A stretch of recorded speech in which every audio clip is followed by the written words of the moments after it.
মাংস দেব বলুন? আমরা ফুড ইন্সপেক্টর ডিপার্টমেন্ট থেকে আসছি। আমাদের কাছে খবর আছে আপনার দোকানে পচা মাংস বিক্রি হয়। না না, এ কি বলছেন বাবু? আমি এরকম কাজ করব কেন? হ্যাঁ, সেটা আমরা বুঝে নেব। আমরা এই মুহূর্তে আপনার মাংসের ওপর একটি কেমিক্যাল দেব। যদি আপনার মাংস ভালো হয় তবে সেটি কোনো রকম বিক্রিয়া করবে না, আর যদি খারাপ হয় তাহলে লাল বর্ণ ধারণ করবে।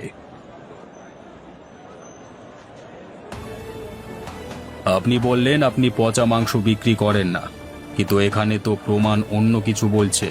এই হাটের মানুষজনকে পচা মাংস বিক্রি করবার জন্য আপনাকে অ্যারেস্ট করা হলো।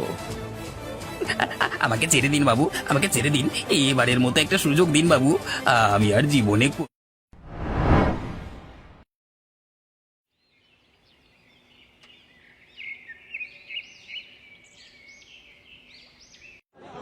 এই নিয়ে যান, নিয়ে যান, তাজা তাজা মাংস নিয়ে যান, একদম কম দামে ভালো মাংস। দেরি করলে আর পাবেন না। কম দামে ভালো জিনিস চাইলে তাড়াতাড়ি নিয়ে যান, নিয়ে যান, নিয়ে যান। তাজা তাজা মাংস নিয়ে যান, তাজা তাজা মাংস নিয়ে যান। এখন না এলে আর পাবেন না। দেরি করলে আপনাদেরই ক্ষতি। নিয়ে যান, নিয়ে যান। তা দাদা, কত করে মাংস দিচ্ছ? 1 কেজির দাম মাত্র 100 টাকা। বলো কি গো, তোমার কাছে মাংসের এত কম দাম? হ্যাঁ দাদা, আমি কম দামেই মানুষকে মাংস দিতে ভালোবাসি, যাতে খেয়ে পড়ে তারা বাঁচতে পারে, বুঝলে? আচ্ছা, তাহলে তুমি আমাকে 1 কিলো মাংস প্যাকেট করে দাও। হ্যাঁ দাদা, দিচ্ছি, একটু অপেক্ষা করুন।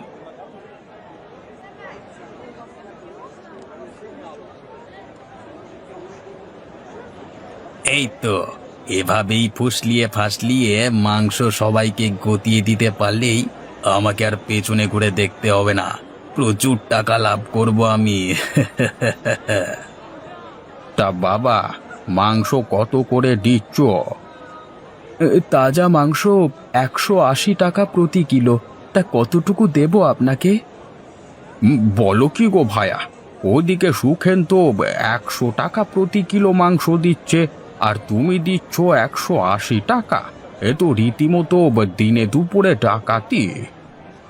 না গো কাকা, ওই সুখেন বাসি পচা মাংস বিক্রি করে, তাই জন্যই ও দাম এত কম করে দেয়।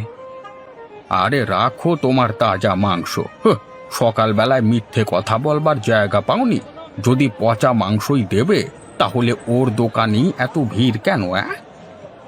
আসলে মানুষ তো বুঝতে পারে না, তাই ওর দোকানে ভিড় জমিয়ে বসে আছে। হ্যাঁ, আর তুমি বুঝি সব বুঝে বসে আছো। যত সব। তুমি তোমার মাংস নিয়ে থাকো, আমি সুখেনের দোকানে চললাম। আজকেও আমার মাংস খুব একটা বিক্রি হলো না, বেশিরভাগটাই এখনো পড়ে আছে।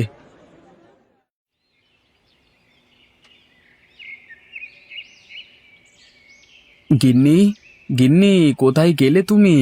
আমি বাজার থেকে চলে এসেছি। কি হয়েছে বলো দেখি তোমার? এই দুপুরবেলা কানের মাথা খাচ্ছ কেন? হ্যাঁ, না মানে বলছিলাম যে আমি এই বাজার থেকে এলাম। তা আমাকে কি উদ্ধার করে দিয়েছো নাকি? এসেছো হাত মুখ ধো, আমি গেলবার ব্যবস্থা করছি।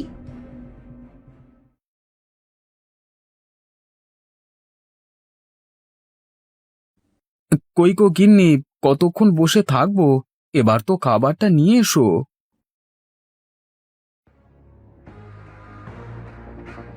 নাও গেলো, গিলে আমাকে উদ্ধার করো। এরকম করে বলছো কেন গিন্নি? তা এরকম করে বলবো না তো কেমন করে বলবো শুনি? তুমি একেবারে কি রাজার বংশধর নাকি যে তোমাকে আপনি আজ্ঞে করে কথা বলতে হবে? রাজার বংশধর না হলেও তোমার অভাবটা তো কিছু রাখিনি। নাটক দেখলে বাঁচা যায় না। তা আমার কোন অভাবটা তুমি পূরণ করেছো শুনি? বাজারে তো মাংস বেচে যা টাকা রোজগার করে আনো, তাতে ওই কোন রকমের টেনে টুনে সংসারটা চলে যায়। বেশিরভাগ মাংসই তো তোমাকে ফেলে দিতে হয়। তা কি করব গিন্নি, বেঁচে যাওয়া মাংস রেখে দিলে তো পচে যাবে, তখন সেই পচা মাংস এমনি ফেলে দিতে হবে। কেন, সুখেন্দা কি মাংস ফেলে দেয়? ও বেঁচে যাওয়া মাংস পরদিন আবার বিক্রি করে এবং কত লাভ করে বলো দেখি। কিন্তু এটা করা কি ঠিক? তুমি বলো না, মানুষের সঙ্গে বিশ্বাসঘাতকতা করলে একদিন না একদিন সেই বিশ্বাসঘাতকতার ফল ঠিকই পাওয়া যায়। শোনো, তোমার এই জ্ঞান শুনতে আমি রাজি নই। তোমার জ্ঞান শুনে শুনে এত বছর কাটিয়ে দিলাম, এবার একটু বেশি ইনকামের ধান্দা করো তো দেখি, না হলে এই বউকে হারাবে এই বলে দিলাম। বেশ, যতক্ষণ না আমি সৎ পথে বেশি ইনকাম করতে পারছি ততক্ষণ আমি বাড়িতে প্রবেশ করব না। আমি চললাম।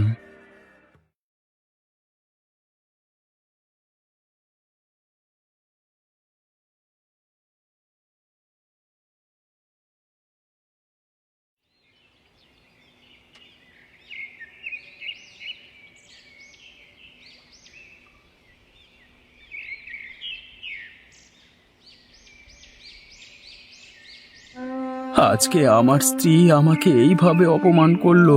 আমি তো মানুষকে ভালো মাংসই বিক্রি করি। এই হাটে যদি পচা মাংসই সবাই খেতে চায় তবে আমার ব্যবসা হবে কি করে? কিন্তু যাই হয়ে যাক না কেন, ওই বাড়িতে আমি আর কোনোদিন যাব না।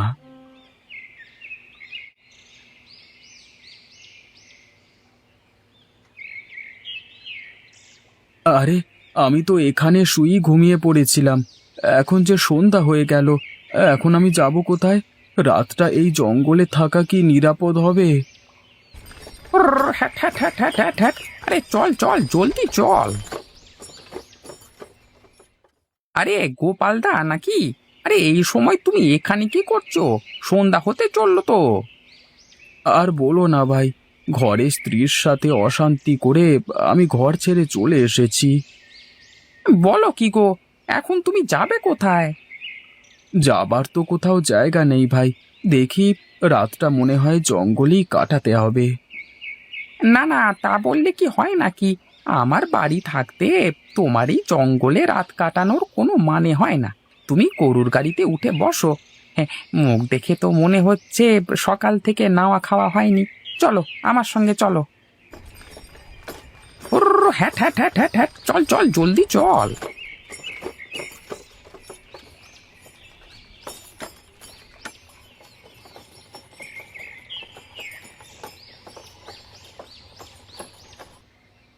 গোপালদা, তুমি ঘরে গিয়ে বসো কেমন? আমি গাড়িটা আর গরু দুটোকে যথাস্থানে রেখে তারপর আসছি কেমন?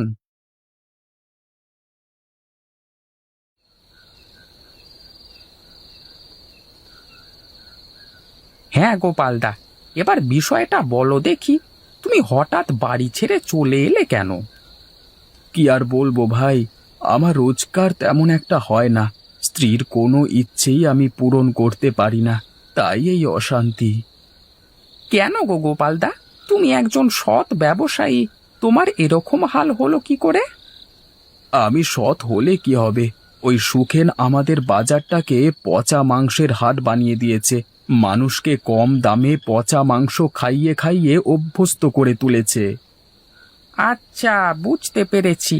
এই জন্যই গ্রামের মানুষেরা বেশি দাম দিয়ে ভালো জিনিস তোমার কাছ থেকে খেতে চায় না, তাই তো? একদমই তাই। এখন কি করব আমি জানি না। তোমার কোনো চিন্তা নেই গোপালদা, তুমি কালকে থেকে আমার সঙ্গে পাশের গঞ্জের হাটে যাবে। গঞ্জের হাট? সেখানে আমি ব্যবসা করতে পারবো তো?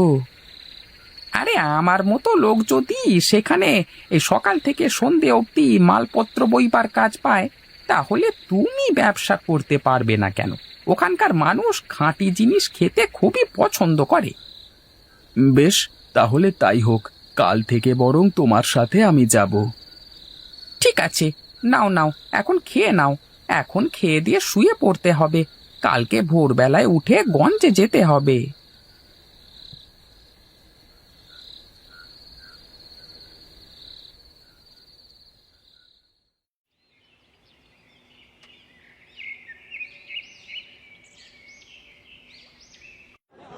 নিয়ে যান, নিয়ে যান, একদম তাজা মাংস নিয়ে যান। এ মাংস খেলে শরীর খারাপ করবে না, নিয়ে যান। তা দাদা, কত করে মাংস বেচছেন? প্রতি কেজি 180 টাকা করে। এই বলো কি গো, কাল পর্যন্ত তো আমরা 220 টাকা দিয়ে মাংস কিনেছি, আর তুমি কিনা বেচছো 180 টাকায়। বলি পচা মাংস নয় তো? আপনি কিনে নিয়ে গিয়ে খেয়েই দেখুন না, যদি পচা হয় তাহলে আপনার সব টাকা ফেরত দিয়ে দেব। আমি আজ থেকে এখানেই বসছি। ব্যাস, তাহলে আমাকে 2 কিলো প্যাকেট করে দাও।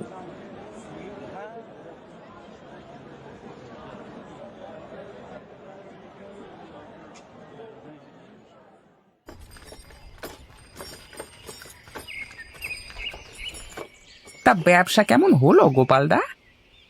হ্যাঁ, দারুণ হয়েছে গো ভাই। তুমি যদি না থাকতে আমি বাজারের সন্ধান কোনোদিনই পেতাম না। এখানকার মানুষ কত ভালো। হ্যাঁ, তোমাকে বললাম না, তুমি যদি ওনাদিকে নির্ভেজাল জিনিস খাওয়াতে পারো তাহলেই ওরা তোমাকে মাথায় করে রাখবে। হ্যাঁ গো ভাই, এখানকার মানুষ ওখানকার পচা মাংসের হাটের মতো নয়। এনারা ভালো জিনিস আর পচা জিনিসের পার্থক্য বোঝে। বেশ, এবার গরুর গাড়িতে উঠে বসো, আমারও আজকের কাজ শেষ। চলো, এবার বাড়ি ফিরতে হবে।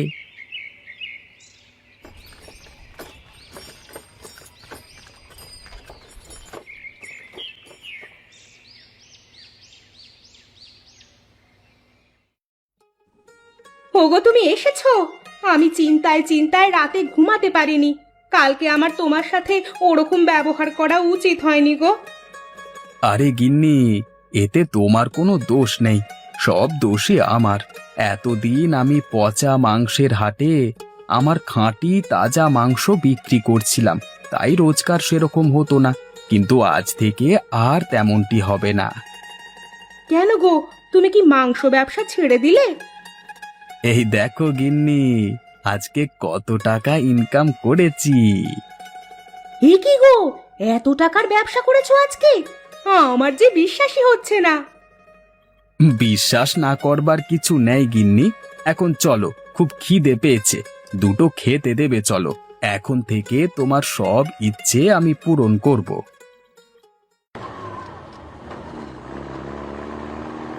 আপনারা কারা বাবু? আপনাদের কতটুকু মাংস দেব বলুন? আমরা ফুড ইন্সপেক্টর ডিপার্টমেন্ট থেকে আসছি। আমাদের কাছে খবর আছে আপনার দোকানে পচা মাংস বিক্রি হয়। না না, এ কি বলছেন বাবু? আমি এরকম কাজ করব কেন? হ্যাঁ, সেটা আমরা বুঝে নেব। আমরা এই মুহূর্তে আপনার মাংসের ওপর একটি কেমিক্যাল দেব। যদি আপনার মাংস ভালো হয় তবে সেটি কোনো রকম বিক্রিয়া করবে না, আর যদি খারাপ হয় তাহলে লাল বর্ণ ধারণ করবে। আপনি বললেন আপনি পচা মাংস বিক্রি করেন না, কিন্তু এখানে তো প্রমাণ অন্য কিছু বলছে। এই হাটের মানুষজনকে পচা মাংস বিক্রি করবার জন্য আপনাকে অ্যারেস্ট করা হলো। আমাকে ছেড়ে দিন বাবু, আমাকে ছেড়ে দিন, এবারের মতো একটা সুযোগ দিন বাবু। আমি আর জীবনে কোনোদিন পচা মাংস বিক্রি করব না, এবার ছেড়ে দিন না। ওরে বাবা!